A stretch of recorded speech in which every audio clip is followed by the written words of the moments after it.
The ornate black envelope, bearing no return address, slithered its way into my mailbox like a venomous serpent. I pulled it out with a hesitant hand, the inky script on the front sending a shiver down my spine. You are cordially invited to a private Halloween gathering. My name, Rachel, was etched below in an elegant, almost mocking calligraphy. A thrill of morbid curiosity mingled with trepidation as I traced the embossed skull emblem sealing the envelope shut. Its empty eye socket seemed to bore into me, a chilling reminder of the invitation's macabre nature. The secluded mansion, its address scrawled on the back of the invitation, was a place of local legend, whispered to be haunted and cursed. The thought of venturing there alone on Halloween night made my heart pound like a trapped bird. Yet an irresistible pull, like a siren's song, urged me towards the unknown. Dressed in a simple black gown, I stood before the mansion's wrought iron gates, their twisted design mimicking skeletal fingers reaching out to ensnare me. The air hung heavy with the scent of decaying leaves and an otherworldly chill that seeped into my bones. The massive oak door creaked open, as if on its own accord, revealing a dimly lit foyer filled with grotesque decorations. Cobwebs draped from the chandeliers like macabre tapestries, and the walls were adorned with disturbing paintings depicting scenes of torture and demonic rituals. An unsettling silence hung in the air, broken only by the distant echo of eerie laughter and the soft clink of glasses. A sense of unease gnawed at me as I ventured deeper into the mansion, each step echoing through the empty halls like a death knell. The grand ballroom, once a place of opulent gatherings, was now a grotesque tableau of horror. Demonic figures, their eyes glowing with malevolent intent, mingled with masked guests, their laughter a discordant symphony of madness.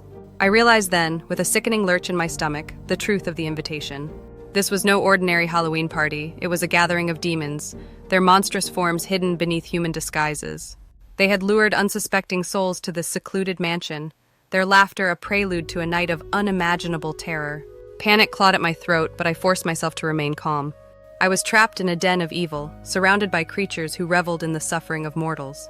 My only hope was to blend in, to become invisible, to escape before they revealed their true nature. As the night wore on, the atmosphere grew increasingly sinister. The demonic laughter grew louder, the masked guests more agitated, their movements becoming jerky and unnatural. A sense of dread hung heavy in the air like a suffocating shroud.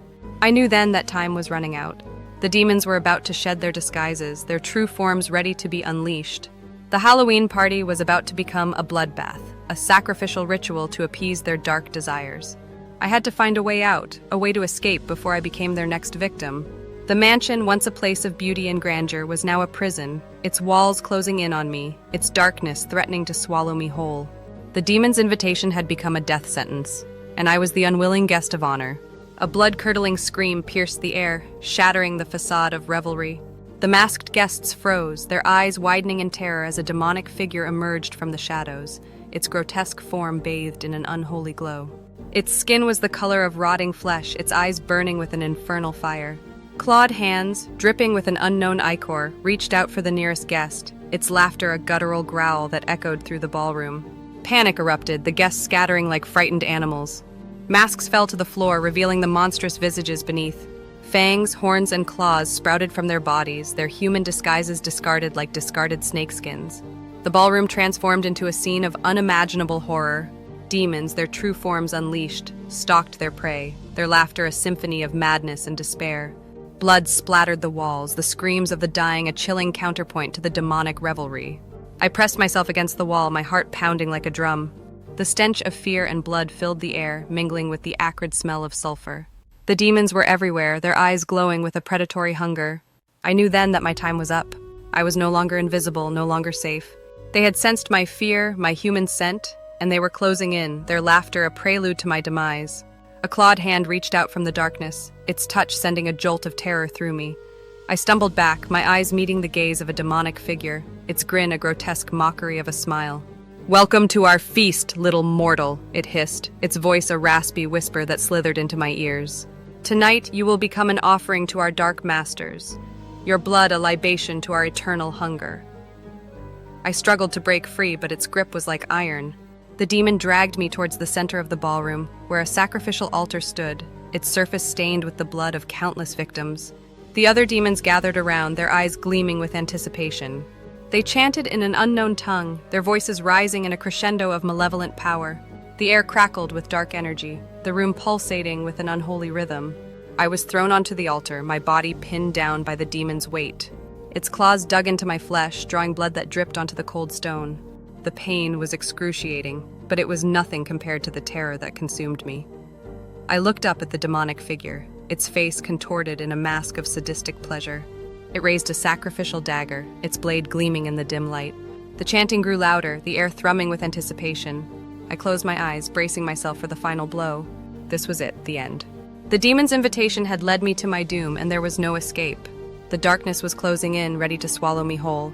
Just as the dagger was about to plunge into my chest, a blinding flash of light erupted from the far corner of the ballroom. The chanting abruptly ceased, the demons recoiling in surprise and pain. A figure emerged from the light, its silhouette radiating an otherworldly aura. It was tall and slender, its form draped in a flowing white robe. Its face was obscured by a hood, but its presence commanded attention, its power palpable. The demons snarled and hissed, their claws raised in defiance. But the figure remained unmoved, its aura growing stronger, its light pushing back the darkness. "Release her!" a voice boomed, echoing through the ballroom like a thunderclap. It was a voice of authority, of unwavering strength, of pure goodness. The demon holding me down hesitated, its grip loosening. It looked up at the figure, its eyes filled with a mixture of fear and rage. "This is our feast," it roared, its voice a guttural growl. "This mortal is ours!" The figure raised a hand, and a wave of energy surged through the ballroom, knocking the demons back. They stumbled and fell, their claws scraping against the floor. "You have no power here," the voice declared. "This is not your domain. Release her, or face the consequences." The demon snarled, its claws digging deeper into my flesh. But the figure's power was too great. With a final roar of defiance, the demon released me, its form dissolving into a cloud of black smoke. I collapsed onto the altar, my body trembling with shock and pain. The figure approached, its footsteps silent on the blood-soaked floor. It knelt beside me, its presence a soothing balm to my wounded soul. "Are you all right?" the voice asked, its tone gentle and reassuring. I looked up, my vision blurred by tears. The figure's face was still hidden, but I could sense its compassion, its empathy. I don't know," I stammered, my voice barely a whisper. "I'm scared." The figure reached out, its touch warm and comforting. "You are safe now," it said. "The demons have been banished. You are free." I closed my eyes, relief washing over me like a tidal wave. I was alive. I had escaped the demon's clutches, but the horror of the night, the screams of the dying, the stench of blood and fear would forever be etched in my memory. The figure helped me to my feet, its strength surprising. It led me out of the ballroom, past the cowering demons, and towards the mansion's entrance. As we stepped out into the cool night air, I turned to look back at the mansion. Its windows glowed with an eerie light, the laughter of the demons replaced by an ominous silence. The figure stood beside me, its silhouette outlined against the moonlit sky. "You must never return here," it said. "This place is tainted, its darkness lingers." I nodded, my heart heavy with the weight of the night's events. "Thank you," I whispered, my voice choked with emotion. "You saved my life." The figure turned to face me, its hood falling back to reveal its face. It was a woman, her features ethereal and serene. Her eyes, filled with wisdom and compassion, met mine, and I felt a sense of peace wash over me. "My name is Serafina," she said, her voice like music. "I am a guardian of the light, a protector of the innocent." I reached out, my hand brushing against hers. "Thank you, Serafina," I said, my voice filled with gratitude. "I will never forget what you did for me." Serafina smiled, her eyes twinkling with an otherworldly light. "Go now," she said. "Return to your world and leave this darkness behind." I turned and walked away, my footsteps heavy on the dew-covered grass. As I reached the edge of the property, I glanced back one last time. Serafina stood at the mansion's gates, her silhouette a beacon of hope in the encroaching darkness. I knew then that I would never be the same. The demon's invitation had changed me, had shown me the depths of evil that lurked in the shadows. But it had also shown me the power of good, the unwavering light that could banish even the darkest of nights. The following days were a blur of nightmares and flashbacks. The image of the demonic ballroom, the screams of the dying, the chilling laughter of the demons, they haunted my waking hours and invaded my sleep. I was a prisoner of my own mind, trapped in a cycle of terror and despair. I tried to return to my normal life, to pretend that the Halloween party had never happened. But the fear lingered, a constant companion that whispered in my ear, reminding me of the darkness that lurked just beyond the veil. I couldn't shake the feeling that I was being watched, that the demons were still out there, waiting for another opportunity to claim my soul. Every shadow, every creak of the house, every whisper of the wind sent shivers down my spine. I sought solace in the company of friends and family, but even their presence couldn't dispel the darkness that clung to me. I felt isolated, alone in my fear, a stranger in my own skin. One night, as I lay awake in bed, staring at the ceiling, I heard a soft tapping at my window. My heart pounded in my chest, my breath caught in my throat. I slowly turned my head, my eyes widening in terror. There, perched on the windowsill, was a raven. Its jet-black feathers glistened in the moonlight, its beady eyes fixated on me. It cocked its head, as if studying me, its beak opening and closing in a silent caw. A shiver ran down my spine. Ravens were often associated with death and the supernatural, their presence an omen of ill fortune. Was this a message from the demons? A reminder that they hadn't forgotten me? The raven let out a raspy caw, its sound echoing through the silent room. It hopped off the windowsill and flew away, disappearing into the night. I sat up in bed, my heart racing. What did it mean?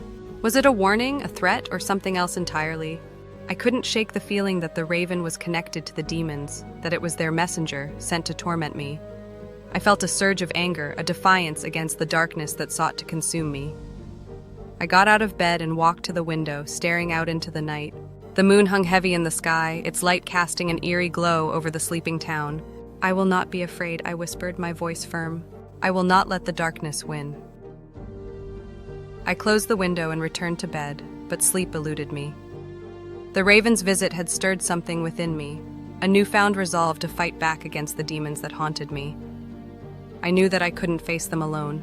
I needed help, someone who understood the darkness, someone who could guide me through the shadows. I thought of Seraphina, the guardian of the light who had saved me from the demons' clutches. She was my only hope, my only chance to break free from the cycle of fear and reclaim my life. But how could I find her? She had vanished into the night, leaving no trace of her existence. Was she even real, or just a figment of my imagination, a desperate plea for salvation? I closed my eyes, my mind filled with questions and doubts. But one thing was certain, I had to find Seraphina. I had to find a way to fight back against the darkness, to break free from its grip, and reclaim my life. The next morning, I woke with a newfound determination. I couldn't just sit around and wait for the demons to strike again. I had to be proactive, to seek out Seraphina and learn how to protect myself. But where to start? I had no idea where to find her, no clue how to contact her. She was a phantom, a wisp of light that had appeared and disappeared without a trace. I decided to revisit the mansion, the scene of my nightmare. Perhaps there, in the heart of darkness, I could find a clue, a sign that would lead me to Seraphina. As I approached the wrought iron gates, a wave of dread washed over me. The mansion loomed before me, its windows like vacant eyes staring into my soul. The air hung heavy with the scent of decay and an otherworldly chill that seeped into my bones. I hesitated, my hand hovering over the gate. A part of me wanted to turn back, to run away from the memories that haunted this place. But another part of me, the part that had been awakened by the raven's visit, urged me forward. I pushed open the gate, its hinges creaking like a mournful cry. I stepped onto the overgrown path, my footsteps crunching on the fallen leaves. The mansion seemed to watch me, its presence a malevolent force that sought to consume me. I reached the front door, its massive oak frame scarred and weathered. I raised my hand to knock, but the door swung open on its own, revealing the dimly lit foyer. The grotesque decorations were still there, their macabre presence a reminder of the horrors that had unfolded within these walls. Cobwebs draped from the chandeliers, their silken threads shimmering in the faint light. The disturbing paintings on the walls seemed to leer at me, their subjects twisted and grotesque. I stepped into the foyer, my heart pounding in my chest. The silence was deafening, broken only by the soft creak of the floorboards beneath my feet. I felt a sense of unease, as if unseen eyes were watching me, their gaze burning into my back. I ventured deeper into the mansion, my footsteps echoing through the empty halls. The ballroom, once a scene of demonic revelry, was now a desolate wasteland. The bloodstains on the walls and floor were a stark reminder of the night's carnage. I stood in the center of the room, my eyes scanning the shadows. There was no sign of the demons, no trace of their presence, but the air still crackled with an unnatural energy, a lingering darkness that refused to dissipate. I closed my eyes, trying to sense Seraphina's presence. I reached out with my mind, my heart filled with a desperate plea for help. Suddenly I felt a warmth, a gentle touch on my shoulder. I opened my eyes, my heart leaping into my throat. Standing behind me was Seraphina. Her ethereal beauty was even more striking in the dim light, her eyes glowing with an otherworldly luminescence. "I knew you would come," she said, her voice a soft whisper. I turned to face her, my eyes filled with a mixture of relief and awe. I need your help, I said, my voice trembling. The demons, they're still out there, I'm afraid. Serafina nodded, her expression compassionate. I know, she said. They will not rest until they have claimed your soul. A shiver ran down my spine. What can I do? I asked, my voice barely a whisper. Serafina reached out, her hand resting on my arm. You must learn to fight back, she said. You must learn to harness the light within you. The light within me? I echoed, confusion clouding my features. I don't understand. Serafina's serene smile deepened. Every soul possesses a spark of divine light, she explained, her voice like a gentle breeze. It is the essence of our being, the source of our strength and compassion. But in times of darkness, that light can dim, overshadowed by fear and despair. She placed her hand over my heart, and I felt a warmth spread through my chest, a comforting glow that banished the lingering chill of the mansion. Your light is still there, Rachel, she continued, her eyes meeting mine, but it is flickering, weakened by the trauma you've endured. I looked down at my hand, bathed in the soft radiance emanating from Serafina. It was as if a tiny sun resided within me, its warmth a stark contrast to the surrounding gloom. How do I make it stronger? I asked, my voice filled with a newfound hope. Through courage, through compassion, through unwavering faith in the goodness that resides within you, Serafina replied. But first you must confront your fears, face the darkness head-on. She led me through the mansion's labyrinthine corridors, each step echoing with the weight of my trepidation.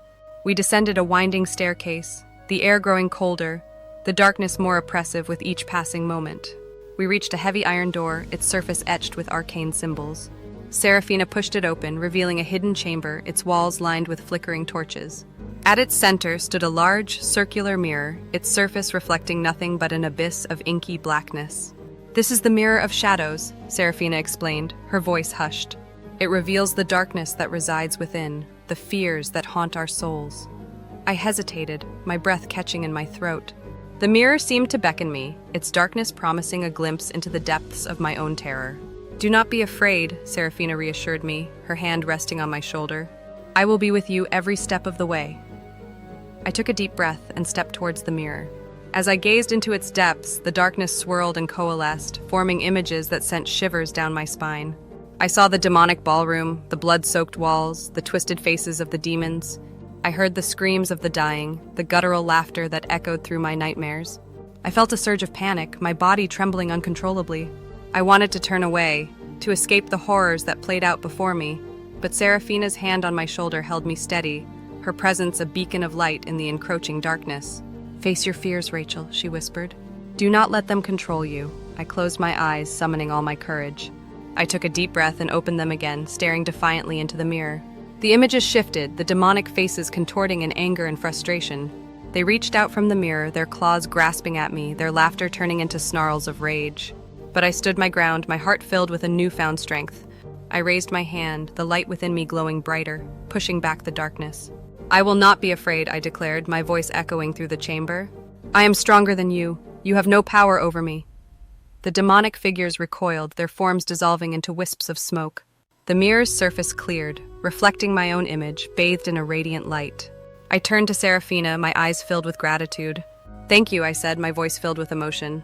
I feel different, Serafina smiled, her eyes filled with pride. You have taken the first step, she said, but the journey has just begun. In the days that followed, Serafina became my mentor, guiding me on a path of self-discovery and empowerment. She taught me ancient techniques to harness the light within, to strengthen my resolve, and to banish the darkness that sought to consume me. We meditated in the moonlit gardens, our minds attuned to the rhythm of the universe. We practiced martial arts in the hidden chambers, my body becoming a conduit for the light's energy. We delved into ancient texts, deciphering cryptic verses that revealed the secrets of the spiritual realm. With each passing day, I felt myself growing stronger, my fear replaced by a quiet confidence. The nightmares faded, the flashbacks grew less frequent. I was no longer a victim, but a warrior armed with the light's power. One evening, as we sat beneath a canopy of stars, Serafina turned to me, her eyes filled with a solemn gravity. The demons will not give up easily, she said, her voice a gentle warning. They will test you, tempt you, try to break your spirit. You must remain vigilant, Rachel. The darkness is always lurking, waiting for a moment of weakness. I nodded, my resolve unwavering. I am ready, I said, my voice firm. I will not let them win. Serafina smiled, her eyes filled with approval. I believe you, she said. But remember, you are not alone. The light is always with you, guiding you, protecting you. She reached out, her hand resting on mine. And I will be there too, she added, her voice a soft promise. In the weeks that followed, I faced a series of challenges, each one designed to test my newfound strength. The demons sent their minions to torment me, their whispers echoing in my mind, their shadows lurking in the corners of my vision. But I stood my ground, my light shining brightly, banishing the darkness with each surge of courage. I faced my fears head-on, refusing to let them control me. I learned to trust my instincts, to listen to the whispers of the light that guided me. I discovered hidden reserves of strength and resilience that I never knew I possessed. And through it all, Serafina was there, her presence a constant source of support and encouragement. She was my teacher, my confidant, my friend. One night, as I lay in bed, I felt a sudden chill, a sense of unease that permeated the room. I sat up, my heart pounding in my chest. The window was open, the curtains billowing in the night breeze. I got out of bed and walked towards it, my footsteps silent on the carpeted floor. As I peered out into the darkness, I saw a figure standing in the shadows, its silhouette outlined against the moonlit sky. It was tall and slender, its form draped in a black cloak. I recognized the figure instantly. It was the demon who had held me captive at the Halloween party, its eyes burning with an infernal fire. A surge of fear coursed through me, but I quickly suppressed it. I would not let it control me. I would not let the demon win. I stepped back from the window, my hand reaching for the light switch. But before I could turn it on, the demon spoke, its voice a raspy whisper that slithered into the room. "I have come for you, Rachel," it hissed. "You cannot escape your fate." I turned to face the window, my heart pounding in my chest. The demon stood there, its eyes fixated on me, its grin a grotesque mockery of a smile.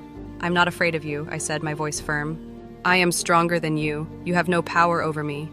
The demon laughed, its sound echoing through the silent night. "We shall see," it said, its voice dripping with malice. "Tonight, you will become ours." The demon lunged through the window, its claws outstretched, its eyes burning with an insatiable hunger. I didn't flinch. Instead, I raised my hand, channeling the light within me. A blinding radiance erupted from my palm, engulfing the room in a celestial glow. The demon recoiled, its form flickering and distorting under the onslaught of pure energy. It screamed, a sound that grated against my very soul, but I held my ground, my resolve unwavering. "You cannot defeat the light," I shouted, my voice echoing with power. "You are banished, demon! Return to the darkness from whence you came!" The light intensified, pushing the demon back towards the window. It struggled, its claws scraping against the floor, its eyes filled with a desperate rage. But it was no match for the power that surged through me. With a final agonizing shriek, the demon was expelled from my room, its form dissolving into nothingness. The light faded, leaving the room bathed in the soft glow of the moon. I stood there panting, my body trembling with exertion. But I had done it. I had faced my fear, confronted the darkness, and emerged victorious.